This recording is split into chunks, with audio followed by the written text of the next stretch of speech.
it's Rebecca. So, insecurity exercise for today. Examine who you love the most and why. I know when I was in the horrible throes of my insecurity addiction, I think I subconsciously chose awful people to love. I was married twice, both horrible people, both abusive. I mean, my first husband raped me and I married him. So that just gives you an idea of our self-worth. I think the reason that I loved these people was because I was used to loving, abusive people. So my self-worth began to come from me being able to stay with them. It was like a point of pride. Nobody else would stay with them. They're so awful. They're so abusive. They're so mean all the time. Everybody else would have left. And so for me, it became a bizarre point of pride that I could stay. This is very common in spousal abuse and, domestic violence, that kind of thing, is we stay because we're the only ones who would.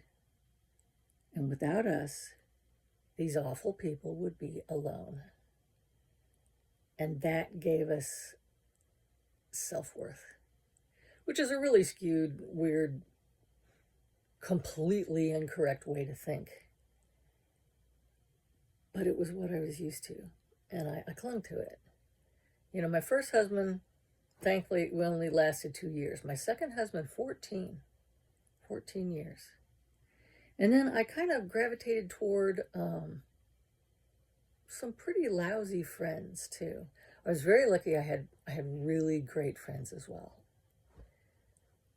So examine why you love who you love. What does it mean to you? I was proud of being selfless. Whereas it wasn't selfless. It was a desperate attempt at skewed self-worth. You don't have to pick what you're used to.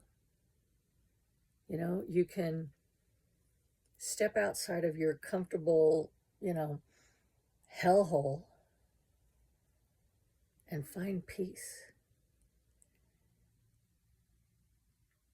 And then in that, when you're not in the war zone anymore, you can start to heal because you're not being put down all the time.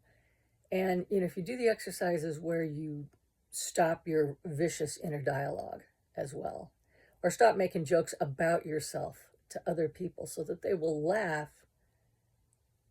at your worthlessness. It's all connected. We're very complicated. Human beings are very complicated. We're the most paradoxical creatures on earth. We can be so good or we can be so bad. But be one of the good ones. Start to treat yourself as you want a soulmate to treat you. And the fear of changing is a burden that you can overcome. Go at your own pace. Don't yell at yourself for not suddenly feeling better and being tough and a warrior or whatever silly thing. Find peace away from these war zones that we tend to put ourselves in. So you hang in there and always remember, you are not a piece of shit. You never were.